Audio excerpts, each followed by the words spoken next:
Jamaah subuh yang dirahmati Allah Subhanahu wa taala.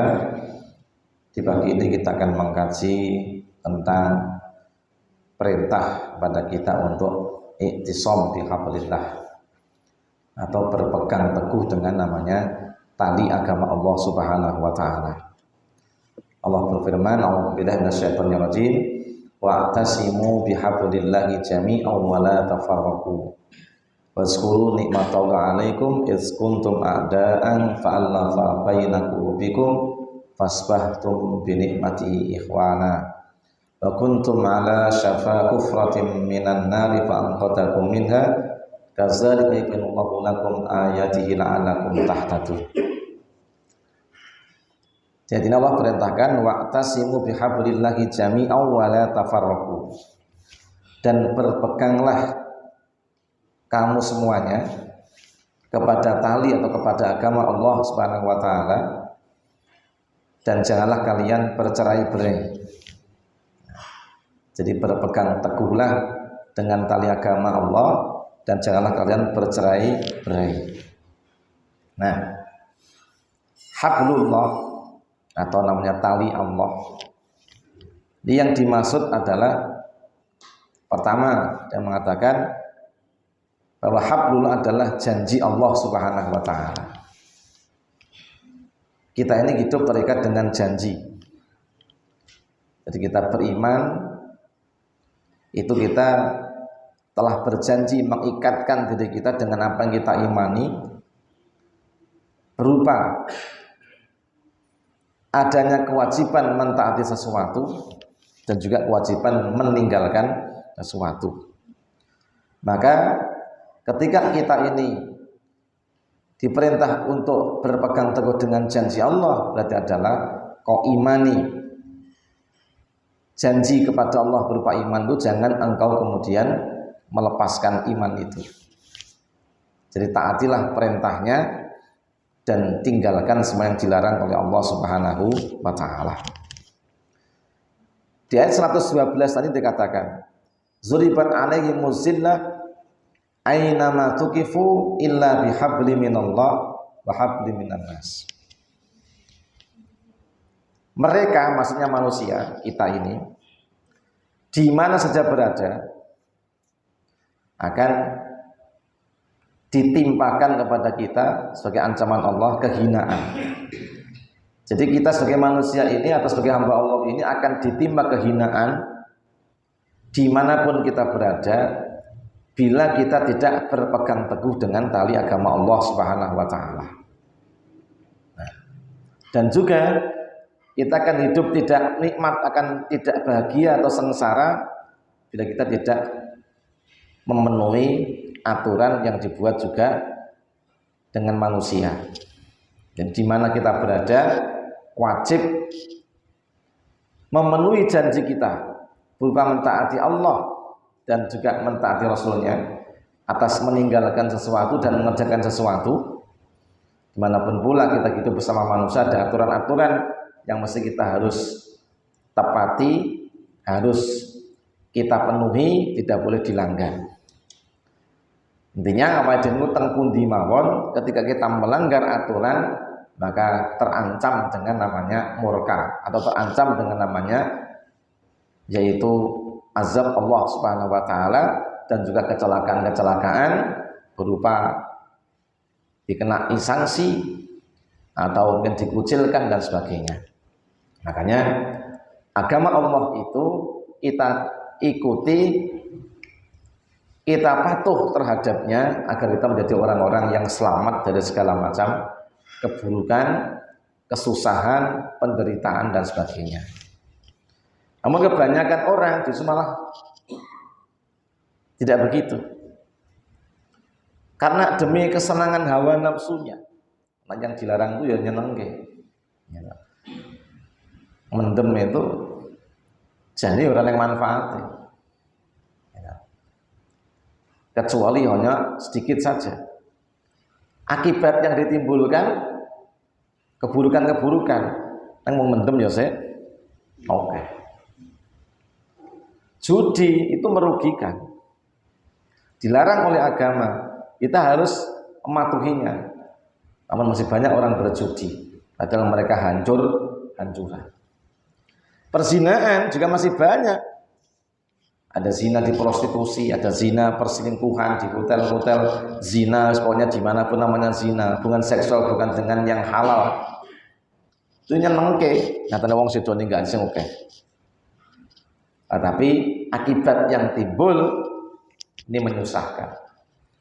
Belum lagi namanya seks bebas di kalangan para remaja, kehamilan di luar nikah macam-macam. Ini juga sudah kita rasakan sendiri. Nah, awake dhewe iki duwe tangga urung nikah wis meteng, meskipun itu dudu anake dhewe rasane ya ora nyaman. Dengan dadi ketua RT tiba-tiba dilapori wargane meteng, sing ngeten ora ngerti. Saya ra gelem ngaku, wis bingung. Ya. Jojo sing ngeten RT-ne dhewe. Siapa semacam. Ya ini jadi muskilah. Masalah-masalah itu akan muncul dan akan menambahkan berbagai macam persoalan. Persoalan-persoalan sosial, tidak nyamanan, belum lagi juga persoalan ekonomi dan sebagainya. Ini jadi masalah. Satu kampung itu kalau ada 5 wanita hamil di luar nikah, itu sudah jelek. Adalah sing ora meteng ya. Makanya kan keburukan itu merusak banyak kebaikan. Tiba-tiba enak satu kampung dicekal polisi wong 5 ono ngerampok. Kampung itu jadi jelek atau jadi baik? Senajan kono ono kiyaine 10. Neng sing ngerampok wong 5 dicekal polisi dalam lebu koran. Sing lebu korane kiyaine apa rampoke? Wong berita elek itu lebih cepat menyebar. Ya toh. Nang kampung kono no ustate 10. Enek wong mendem 5. Nah, enek meteng nganggur loro, sing ngetenge sing mendem-mendem mau. Iki nama kampung itu menjadi semakin baik atau semakin rusak? Rusak. Belum lagi mlebu surat kabar. Rego tanah jadi turun. Ya toh? Jadi nek kampung sene wong mendem karo wong meten dolol lahan ora payu. Enek omah tidur mrene wong payu-payu. Lah ngopo? Lah sebelahe apartemene wong mendem. Sebelahe perjudian. Artiku lho ya mas-mas. Angge usaha ya hilang berkah, angge rumah tinggal ya iso ketularan ya, dan sebagainya. Ini muncul akan banyak masalah. Makanya kita diperintah untuk memenuhi janji kita beriman kepada Allah itu dengan sungguh-sungguh, dengan sebaik-baiknya. Ojo nganti kita sengaja menyimpang. Sudah dipastikan ketika hamba Allah ini menyimpangi daripada apa yang mereka harus lakukan, sudah pasti ya kan, akibat buruk akan muncul. Dan Allah katakan wala aqibatul lil muttaqin. Akibat baik itu hanya bagi orang-orang bertakwa.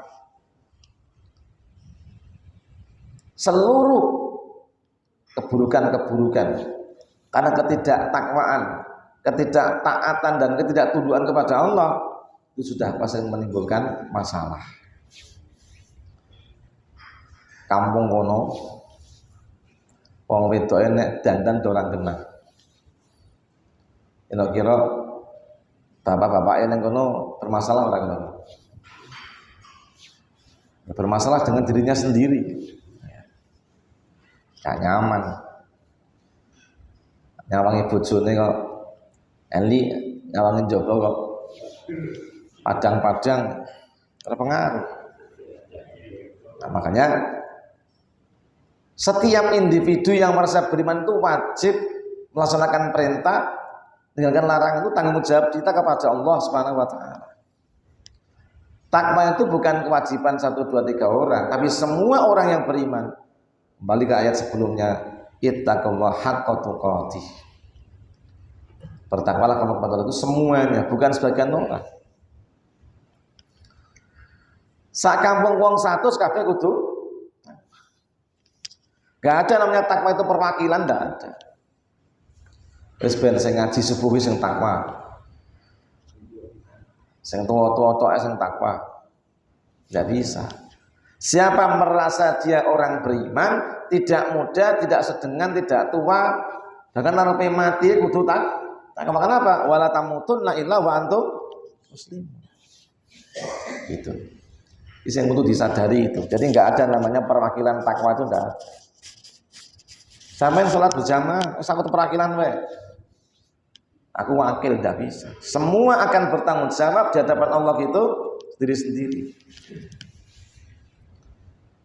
Sampai dulu rangan masjid, wakil ke Pak Supri. Langsung.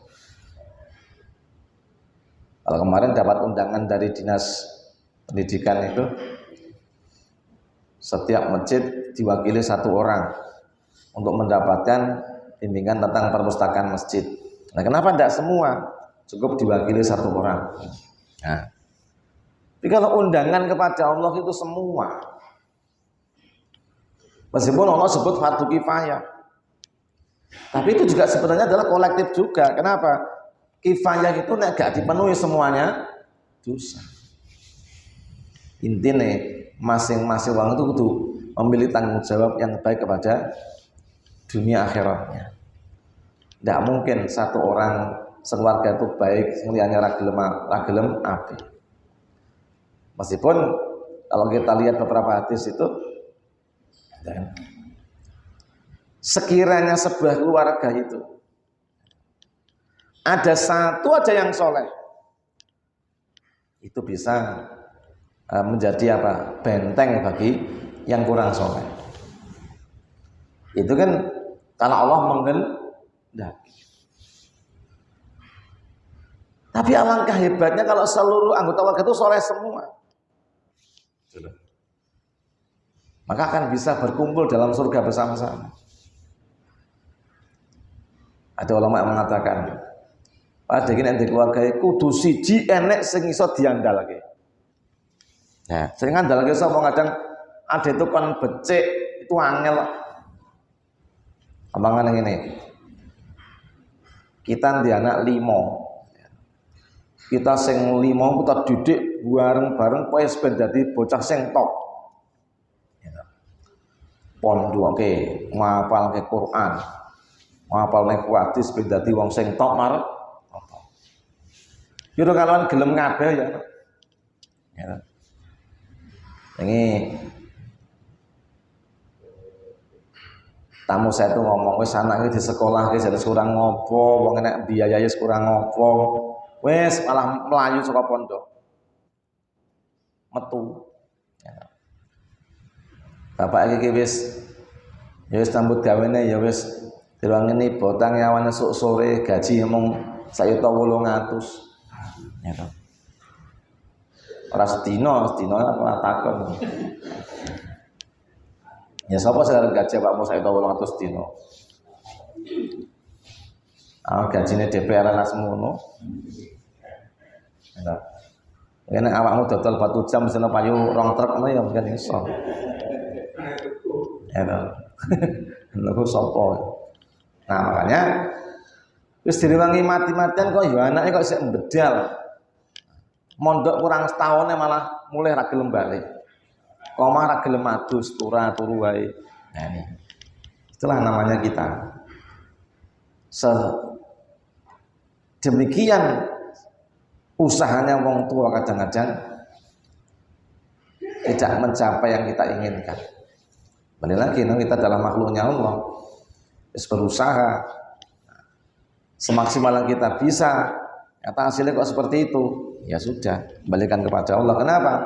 Karena itu adalah makhluknya Allah. Wong sing dikandani iki ana sing gampang mudeng, ana sing gampang ra mudeng. Sing gampang mudeng ya makhluke Gusti Allah, sing ra mudeng ya wong Gusti Allah. Awak ndongakne ngene, ya Allah. Allahumma anta rabbuhum. Ya Allah, Engkau adalah Tuhannya mereka. Anak wong Sejenenge murid dikandani wong kon ngapalke iki ora dapal-apalke. Wong ngapalke sak ayat nganti Darussalam itu sesuk nang apal iki rong ayat iki tak jejer aku. Nek ora apal 50.000 ketuku semen aku.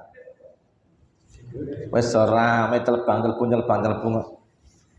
Itu. Ora teko wae ya ngono. Itu. Ora teko wae. Alasan wae. Nah, padahal semua itu demi untuk kebaikan kita sendiri. Nah, alasannya ono wae. Nah, saya doakan aja ya Allah, mereka semua adalah hamba-Mu. Dan mereka semua adalah ciptaan-Mu. Karena dia adalah hamba panjenengan, ya ciptaan panjenengan, wa anta razaqtahum, dan engkau juga yang beri rezeki pada mereka, wa anta hadaitahum Islam, dan engkau juga yang beri petunjuk pada Islam. Dan juga nanti akhirnya wa anta alladzi qabata ruhahum, dan engkau juga yang akan nyabut nyawa mereka. Faghfir lahum dzunubahum, maka ampun dosa mereka. Wa yassir lahum umurahum, dan mudah urusan mereka. Wahdi ila siratal mustaqim, dan tunjukkan pada siratal mustaqim, jalanmu yang lurus. Sadungane ngono wae. Bu, do gelem amal ke apa ora, sing penting tak dungane Gusti Allah. Muga-muga entuk pituduh. Oh saiki dijak ngaji jare urung entuk pituduh. Urung entuk hidayah. Mudah wis gelem ngaji mung kon ngapalke sak larik ya. Urung entuk hidayah.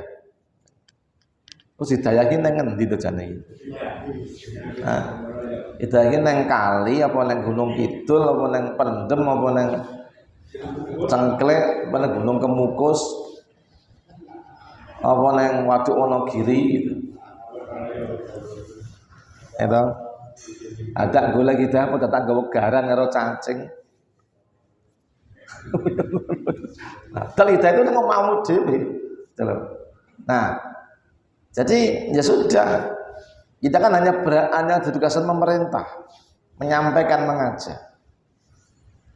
Nah, paling kita masing-masing, kita mau nggak menerima itu? Kalau kita mau menerima, kita akan beruntung. Sing jenenge guru itu berhak memaksa muridnya untuk berbuat baik, ya orang. Dan berhak memaksa muridnya untuk menghentikan dari keburukan. Wen nekat tak tokke. Tak guru mbiyen, guru saiki ngono iki dijodak karo murid. Wong muridé yatim piatu kabar sapa wae. Muridé gerang-gerang jenggote putih-putih, paling ndang wong tuwa. Ya mung mau. Saiki sapa kae maksiat, kae dosa sing liuran di sebelah kanan kiri kita, depan belakang itu apa? Hati kita menjadi keras.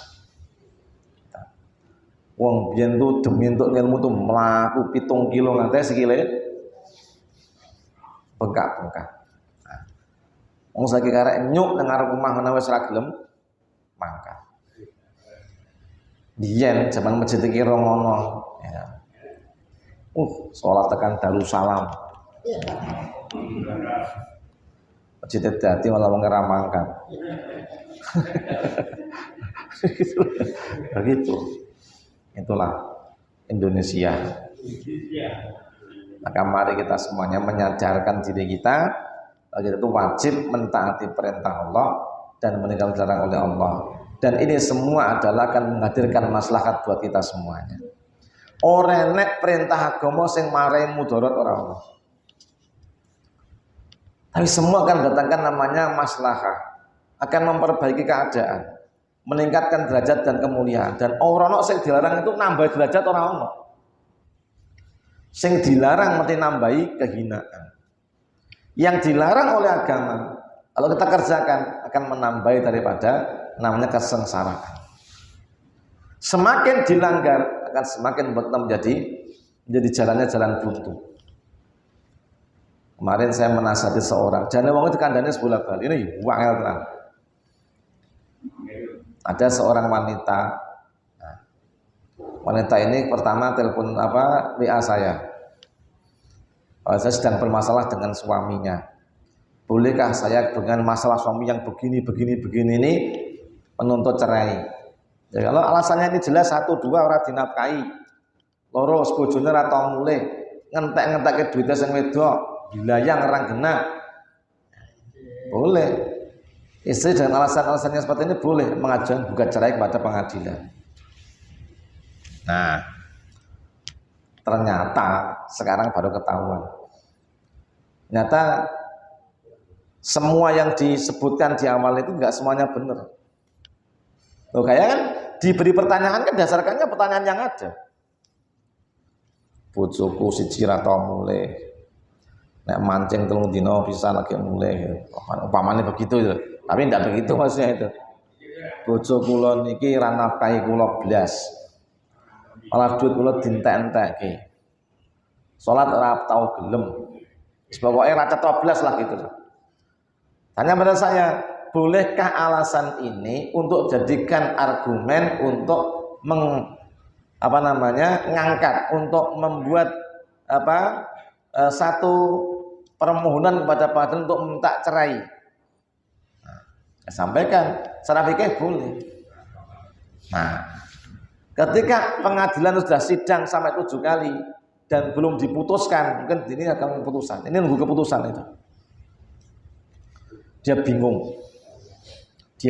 Apa bingungnya? Nah, ternyata baru ngomong saiki. Entah dia itu ngebet cerai itu buat karena masalah itu saja, apa? Sebelum wis ana wong lanang. Wis ana wong lanang sing juga bermasalah yang sering curhat kepada padannya. Kemudian wis yo intinya daripada ulmu masalah ke masalah, yuk kita pedot sama kita masing-masing, kita nikah aja. Nah, kaya kono sumuk kene diademi itu. Pilih sing ndi kira-kira. Nah, bahasan dia ngebet ninggal ke sing mare sumuk mau, putusan mau ditunggu ini mau datang putusan pengadilan. Nah, ternyata laki-lakinya ini minggat. Nah, saya sampaikan, loh, ngapa sampai kok orang ngomong kayak dia masalahmu yang ini iki. Nah, kau jangan nututi masalah, kau nak takon yang jelas. Takon ora jelas. Ini masalah-masalah kau buat sendiri. Kebingunganmu karena kejahatanmu sendiri. Dan saya sampaikan, pengajian yang bola-bali makan. Wong ini nagih masalah karo bojo. Wong wedok aja curhat karo wong lanang. Coba Ustaz. Ustaz bertanya, tanya kan beri solusi, memberi jawaban gitu loh. Bul kowe kaya ngono kuwi, saiki kelakuanmu dhewe ngono kuwi. Kowe aja ngapusi Ustaz. Nek memang masalahmu biyen kuwi jebeler kandhane kaya ngono kuwi. Saiki tak kandhane dhewe. Wis ping pira nek aku ngandani ning pengajian. Gitu. Kalau kamu sedang bermasalah dengan suamimu, maka musyawarahkan dengan keluarganya. Ojo curhat karo wong liya. Nah, nek memang tanya hukum pada ustadz yang ngerti, biar semuanya ada solusi, hukumnya gimana dan sebagainya. Kowe malah curhat karo wong liya, jebule kowe malah kaya ngono kuwi kabeh. Jawaban saiki santai bae, khilaf kok, Pak. Jawaban paling gampang ya mung khilaf itu. Nah, ya sudah, lebih itu kamu tanggung saja. Kamu ndang mutuskan nek mangar cerai. Nah, pripun kula mau mudah metu ka perusahaan, ngapa metu ka perusahaan? Lah sing nyenengi kula teng ngriku, nyenengi apa wong kowe ditinggal kok nyenengi? Lah kula nggih seneng apa? Lah kuwi yang racetha kowe kuwi.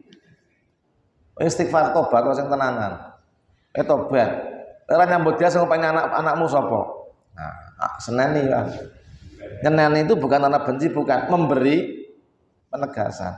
Nek jenenge syarat itu jangan main-main. Oh, nakon ke sesuatu itu yang jujur. Ojo nakon sesuatu tidak jelas. Nah, perkara ini bojomu sing dolim mau kan jelas. Jebule kowe sing dolim. Bojomu jane ora kaya ngono nek kowe pengen hubungan karo ngono. Nah, arep pindah karo Januri ya. Kamu itu harus berbaikan dulu dengan yang lain gitu loh. Ora cetha iki cah kiye terus. Tak omong-omong ya kira gitu. Allah juga karo Januri. Nek takon saya putin. Hukum itu jangan dimain-mainkan. Hanya akan menimbulkan kesengsaraan kita sendiri. Nah, maka biar enggak lebih sengsara, kita makan pagi dulu. Kita sambung besok lagi. Demikian, kita lanjutkan besok lagi. Subhanakallahumma bihamdika, asyhadu an la ilaha illa anta, astaghfiruka wa atubu ilaik. Assalamualaikum warahmatullahi wabarakatuh.